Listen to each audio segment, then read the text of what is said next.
I'll be reading from Mark 1, verses 21 through 35. They went to Capernaum, and when the Sabbath came, Jesus went into the synagogue and began to teach. The people were amazed at his teaching because he taught them as one who had authority, not as the teachers of the law. Just then, a man in their synagogue who was possessed by an impure spirit cried out, "What do you want with us, Jesus of Nazareth? Have you come to destroy us? I know who you are, the Holy One of God."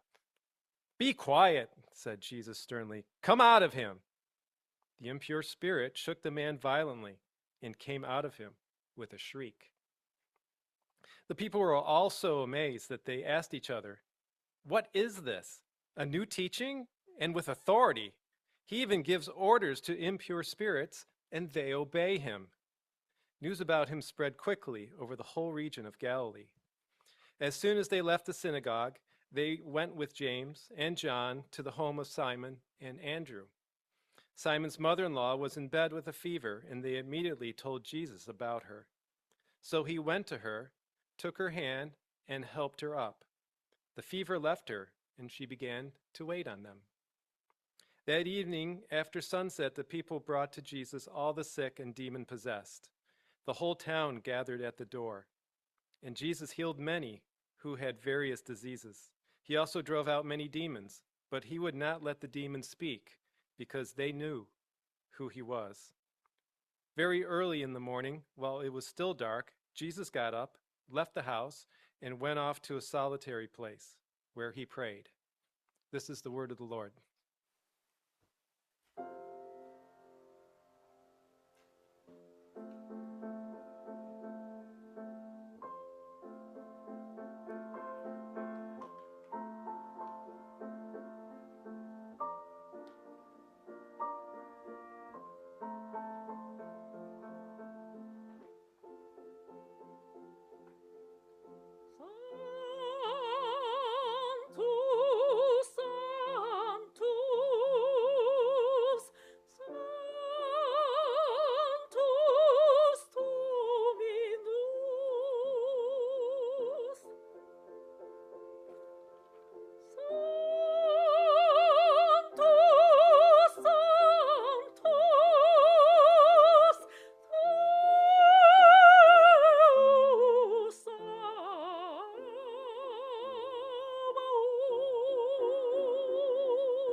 I wasn't this tall when I met Keith. I've always been taller than Keith as long as I've known him. Keith is actually, I was just thinking about this. He has been my roommate longer than anyone except my wife in Israel. And we were roommates at a church building that housed 4 different congregations at the time. And I won't say his name, but we had a roommate that had a room by himself, and his walls, his room wasn't this big, but his walls were plastered with posters that he had made from Scripture. And he would go into his room and shut his door, and you'd hear him strumming his guitar. I think he knew about half a chord. He just played that all the time, singing and praying. And if you needed him and you knocked on that door while he was praying, you were going to get it. And so Keith and I made this phrase about him that he loved God so much he hated people. I hope you don't know anybody like that. He actually got married, got his life turned around. I think he went on. I think he was a missionary in China for a while. I don't know what he's doing today. But anyway, Keith asked me to share with you my testimony a little bit. This is a lot of fun for me because I've never shared my testimony in the D.C. area where part of this testimony happened. I'll get to her. She's got a special place in the testimony. Don't worry. Keeps making sure I don't forget my wife. If I forget my wife, I won't forget my wife. Let's just put it like that. I was born in Little Rock, Arkansas. Lived there until I was 12. Then we moved to Atlanta, Georgia area. I went to school at a state university in Georgia, studied politics. Maybe like a lot of people in this area of the country had dreams of being a politician one day. He doesn't have them though. It's a sad dream. And I applied for an internship with Senator Sam Nunn. Keith was talking about me leaving. That was actually the last term of Sam Nunn when he was here, so I couldn't stay on with him. But actually, the testimony that I want to tell you is that God was showing me that this wasn't for me. And I had prayed really hard. My prayer was, God, I'm so dumb. Just make it real clear. I had finished university and felt like I was coming to a crossroads and thought I wanted to come to D.C., and I just really didn't like it. I don't want to say too much about people that live in the D.C. area. You live here. You might it had nothing to do with the traffic, but I felt like God was showing me that this wasn't for me. Tradition I grew up in, not so different from this one. If you feel called in the ministry, you need to go to seminary. I began to look at a couple seminaries. Got accepted. I wasn't feeling really called to either one. Wasn't feeling any towards a drawing type of pulling towards either seminary. And at the time, I was very good, at least looking back, I thought I was very good at listening to God. And what I mean by that is I would pray, and then I would go on these walks at night, kind of solitary walks. And I would try to quiet my thoughts.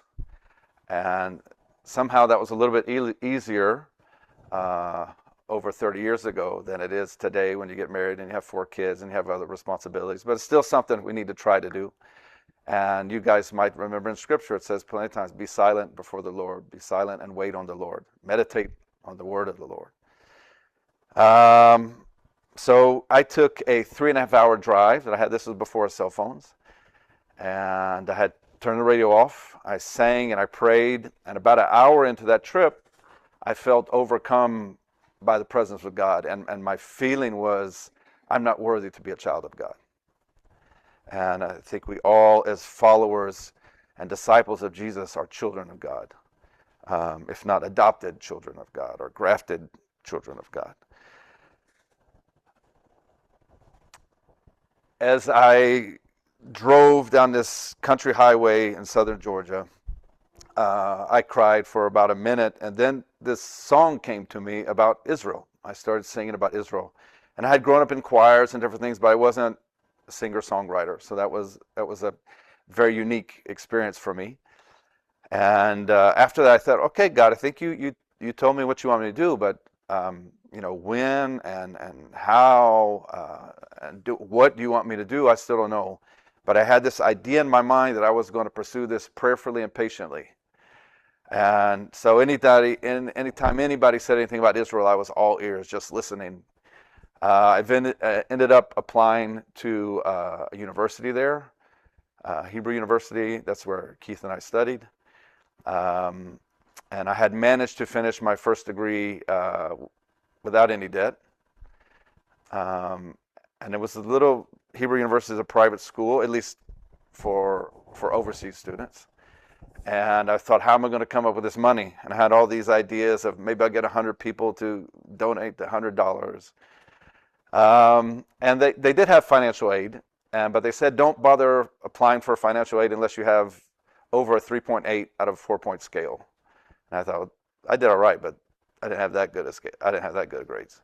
So I wasn't expecting much. I get accepted. They call me, and they want to know if I'm going to come. And I said, well, I haven't heard from financial aid. How can I say I'm going to come? I don't know how much it's going to cost.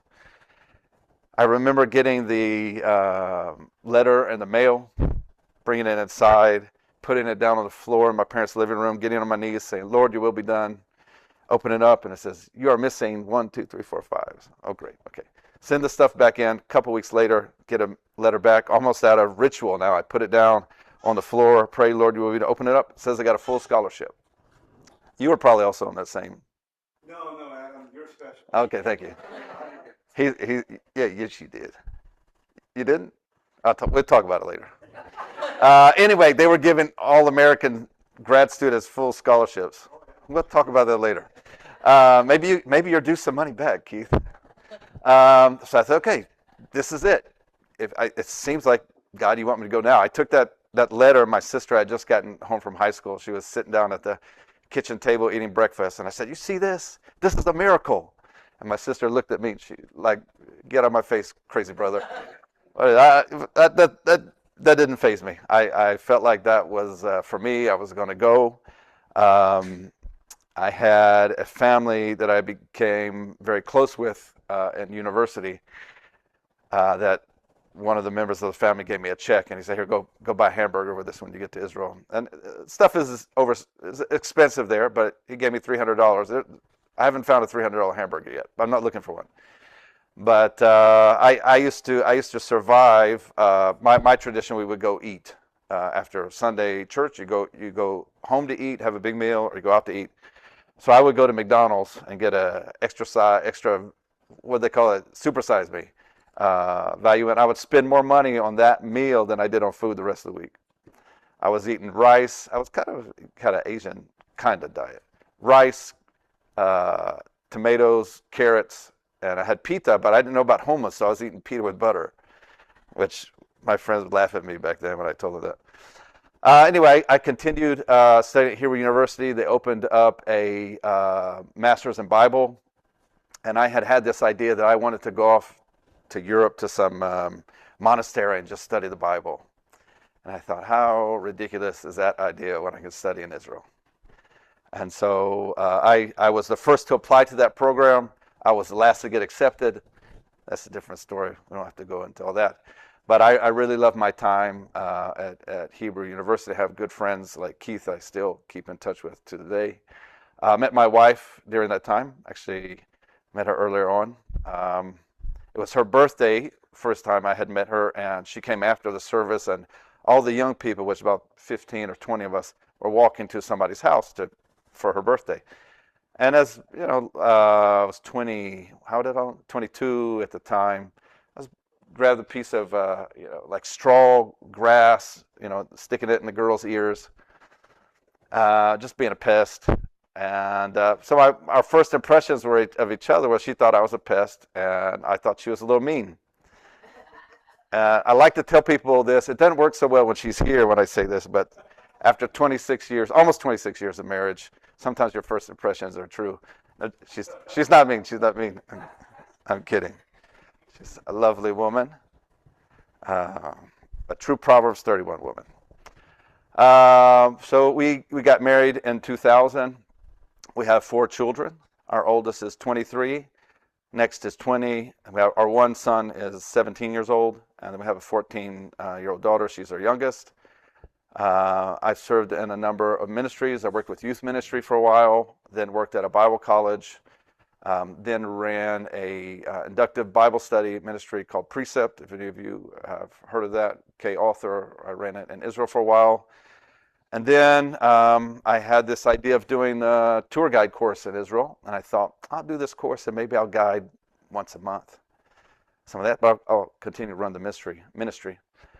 And then towards the end of that course, which was a 2-year course at the time, I was feeling that I need to hand over the leadership of the ministry to somebody else and that I want to guide full time. I started guiding a few days before COVID came and shut down everything on Israel, but I didn't really care. I was like, this is what I want to do. I'm going to do whatever I have to do until they open the country back up. So I did archaeological excavations and a number of different other things before they opened the country up. Actually had a young man who came to the country on November 1st out of ignorance because he didn't know that Israel was closed to non-Israelis, but he went ahead and got his ticket, and he was coming to compete in an Ironman triathlon. And he showed first day they were open. He was there, and I guided him around for a week, had a group later. They closed again for December because if you guys remember, there was that South African strain that came through. Everybody got scared about that. Had about a good 2 years of guiding, and then October 7th happened. And looking back of my aspirations of wanting to guide a group a month, I wish I could guide a group a month now. But hopefully things are turning around, and the missiles are going to stay where the missiles need to stay, and the tourists will come where they need to come, and I'll be able to have a little bit more work. Anything else I want to share about myself? I think that's about it. What I'd like to do now, if you can pull up that video, is I'm gonna give you a little bit different illustration, I think, than you've had of Mark. Yeah, go ahead and stop it. If you can, see if you can start. Go to the beginning. There you go. I just wanted you guys to see. Let it play for a second, just so they can see the sign there at the entrance. So this is Capernaum. We don't have to go back. I'm going to walk you through Capernaum a little bit.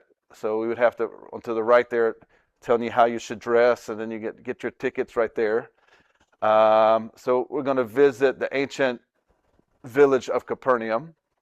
This is one of my favorite places in Israel. There aren't very many tourists in Israel right now. What you see around me right now is AI. No, I'm just kidding. It's not AI.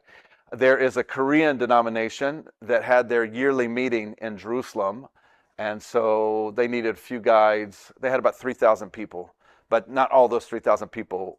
I didn't guide all of them. Okay, when you get to that next, is it this one? Yeah, let's stop it right about now. Great, that's perfect. Okay, so the Koreans got really happy that they decided to have their meeting in Jerusalem, and it was lovely to be with them. None of my bus spoke English, and I don't speak Korean. Keith didn't teach me enough. I know you sent me the video, but you're just going to get me in trouble with those videos you send me. And Keith told me his Korean is kind of offensive to other Koreans anyway, so I thought maybe I'm kidding. I did have a translator, but very few people actually spoke it. They were very, very sweet people. I wanted to stop here because you see these limestone decorations up here. So how many of you have been to Israel? How many of you have been to Capernaum? Okay, quite a few of you. The natural stone in that area is a black basalt stone, but a lot of this stone has been brought in probably about the 3rd, 4th century from another area that's considered in that area a little bit more luxurious, I guess, if you will. The black stone can get really, really hot in the heat, and it just soaks up the sun and the rays, and at evening it even is still radiating heat. So you have they think about a third of the ancient city excavated, but they have found literally tons of limestone that you'll see up in the top when we go in a minute. What I want to point out here, as you see the stone on the left, and I'm going to refer a little bit to the sign because the sign you can see it a little bit clearer there, but you see something that looks like a small building.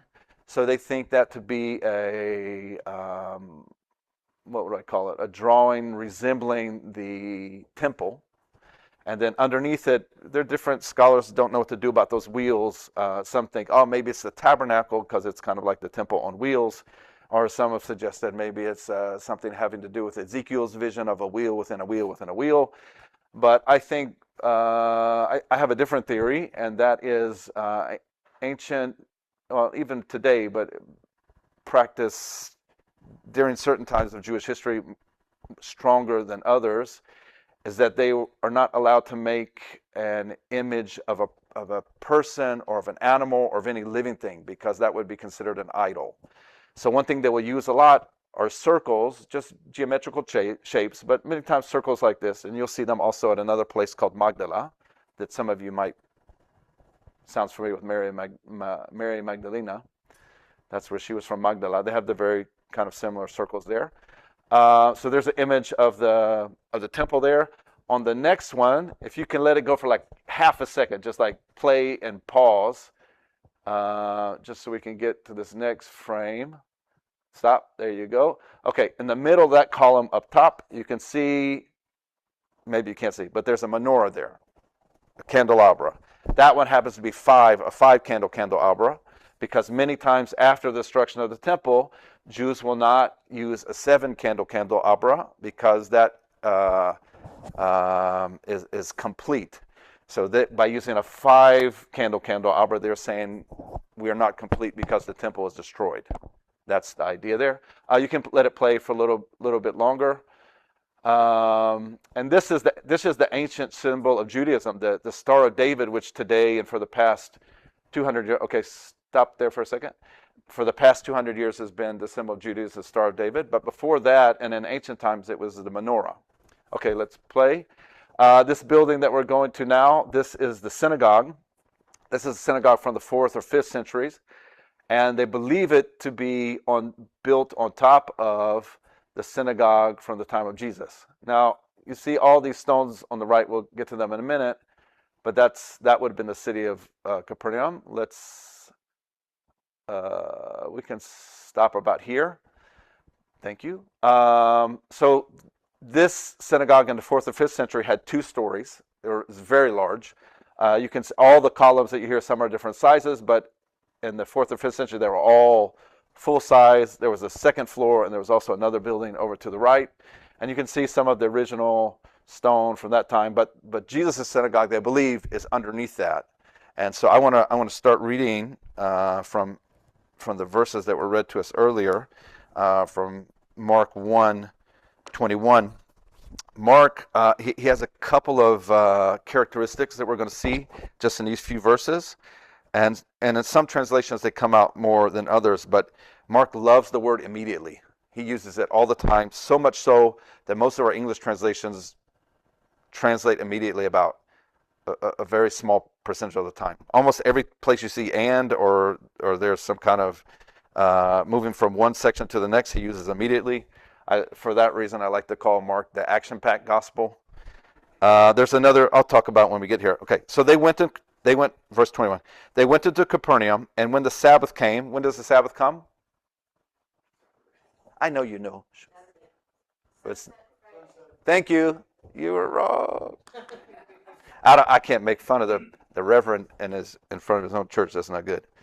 I was at a church last week, and the pastor, he was the very reverend. Okay. Call me that, okay? I was thinking more like the very, very reverend. Anyway. Okay, where'd I get? Okay, so you're right. So it starts Friday. It starts at sundown, and you say, why would that happen? It's just like Genesis 1, creation. It was evening and morning, first day. No, was it morning and evening, first day? I can cheat. I think it is evening, of course. It wouldn't make sense. Yeah, so evening, morning, first day. So even till today, Jewish people use that formula, but it's almost more like a literal translation. They don't really practice. It's not like people go to work when it gets dark. I mean, some people maybe, but most people normally like 8, 9, 10 in the morning. Okay, so we have Shabbat, the Sabbath, starting on Friday night. It says, Jesus went into the synagogue and began to teach. The people were amazed at his teaching because he taught them as one who had authority, not as the teachers of the law. Just then a man of their synagogue who was possessed by an impure spirit cried out, "What do you want with us, Jesus of Nazareth? Have you come to destroy us? I know who you are, the Holy One of God." And this, I want to stop here for a second because this is significant. Throughout Mark, the people, including the disciples, don't always figure out who Jesus is. But who does? The demons, the spirit world. They know who he is. And the Holy One of God, he's not saying you are holy. He says you are the Holy One of God, which is a messianic title. So he recognizes Jesus' true identity. Jesus is not ready for that. He tells them, "Be quiet," said Jesus sternly. "Come out of him." The impure spirit shook the man violently and came out with a shriek. The people were all so amazed that they asked each other, "What is this? A new teaching and with authority. He even gives orders to impure spirits and they obey him." News about him spread quickly over the whole region of the Galilee. Okay, verse 29. As soon as they left the synagogue, and let's leave the synagogue. Let's press play.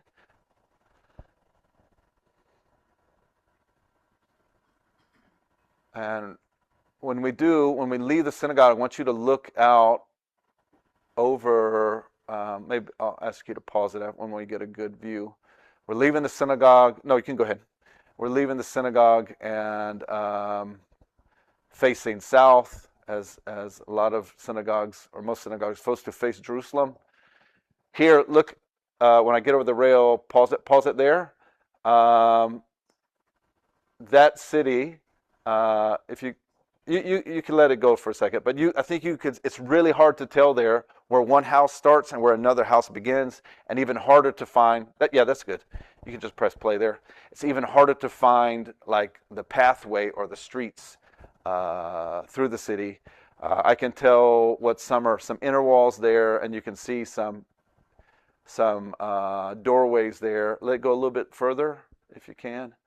Okay, yeah, that's good. You can see a doorway over to the right, and then these, how can I call them, the shelves with the vertical stones. Those are internal walls, but it's really hard to, you can let it play, really hard to identify here like a path going through there, or where one's house starts and another one begins.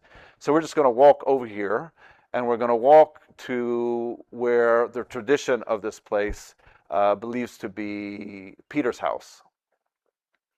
And I'll talk about that in a minute.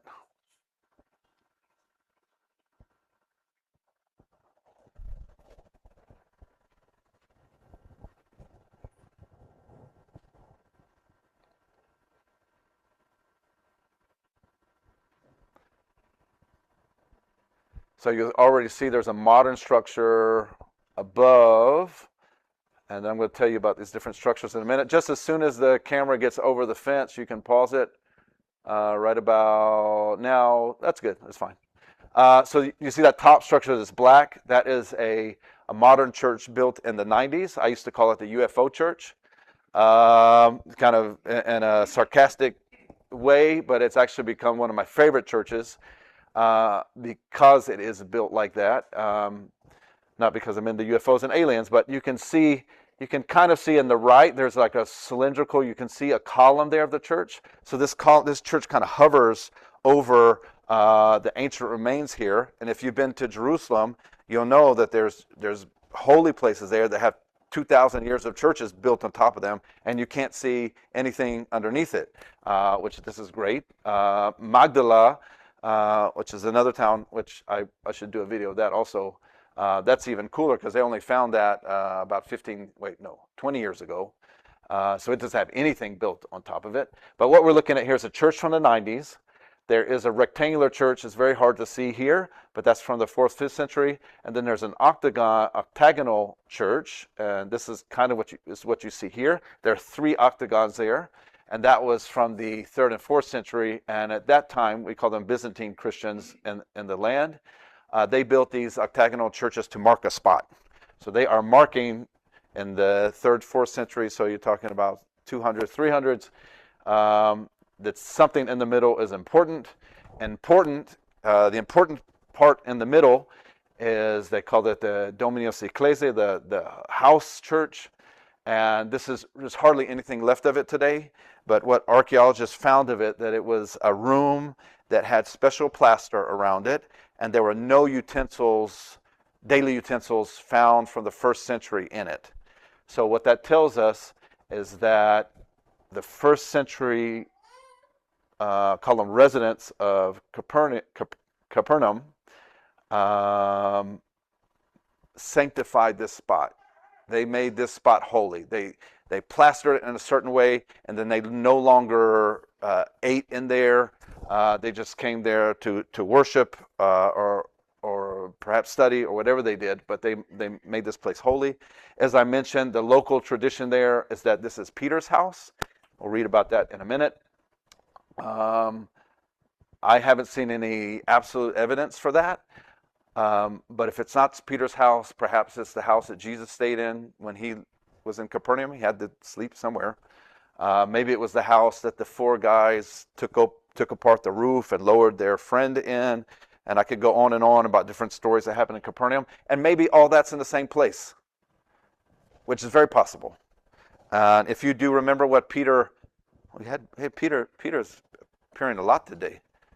Do you remember what Peter did when Jesus called him?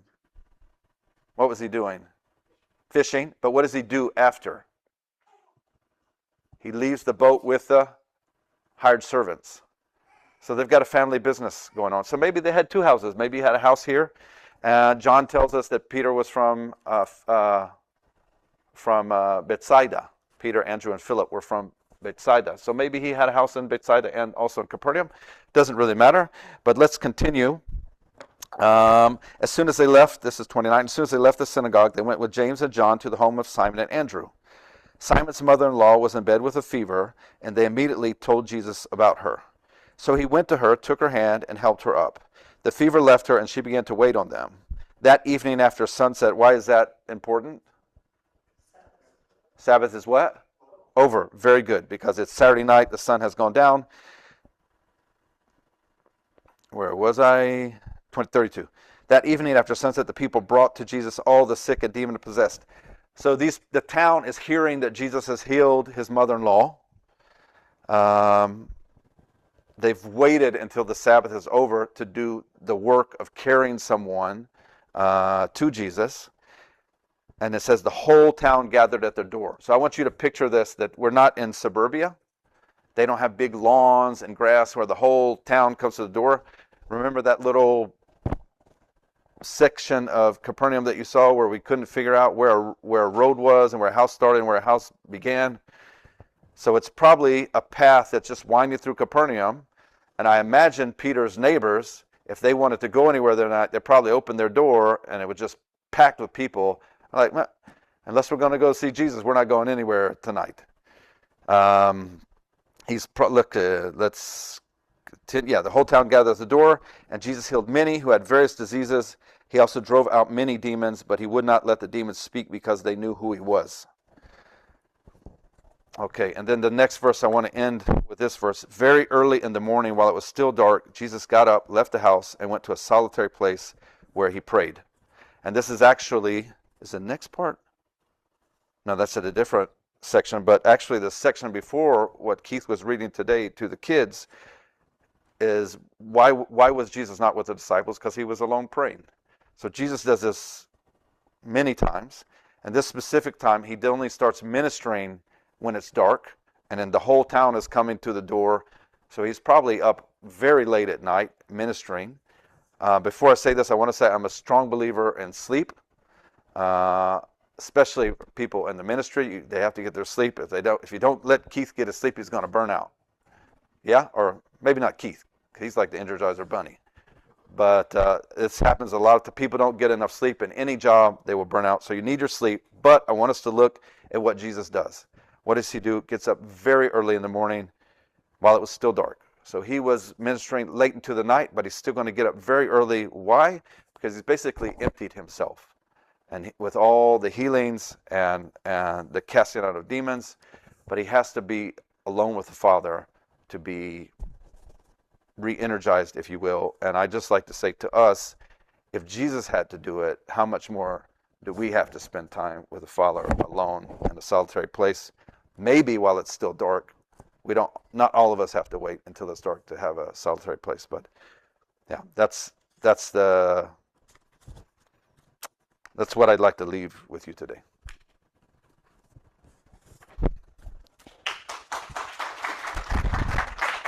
Oh, I do have, no, I did this last time. I forgot one more thing I want to tell you. One more. Come, no, you can stay here. It's not long. It's not long. Okay, Acts gives us tells us a little bit what's going on with the gospel. The gospel is spreading from Judea, Samaria, and the ends of the earth. But it doesn't tell us what's going on. I don't need the video. Thank you. It doesn't tell us what's going on in Capernaum, because that's in a different area of the country, an area that was associated with the tribe of Ephraim. But where we do learn about what's happened in Capernaum is from an interesting source, and that's from the Jewish rabbinical literature. And so I want you to think for a second. These aren't people who are trying to encourage Christians in their faith, especially not when it was written, when Christianity was a sect of Judaism. Even at Paul's time, that's a different story, but we see evidence of that in Acts. But in rabbinical literature, it will say that Capernaum was known as a town of minim in Hebrew, which is apostates. It was known for Jewish followers of Jesus during rabbinical times. So we're talking about the first few centuries, second, third, fourth. That Capernaum was known as a town of Jewish followers of Jesus. And I think that's amazing. These were the people who knew Jesus best in his years of his ministry, from 30 to 33. These are also a town that Jesus warned them.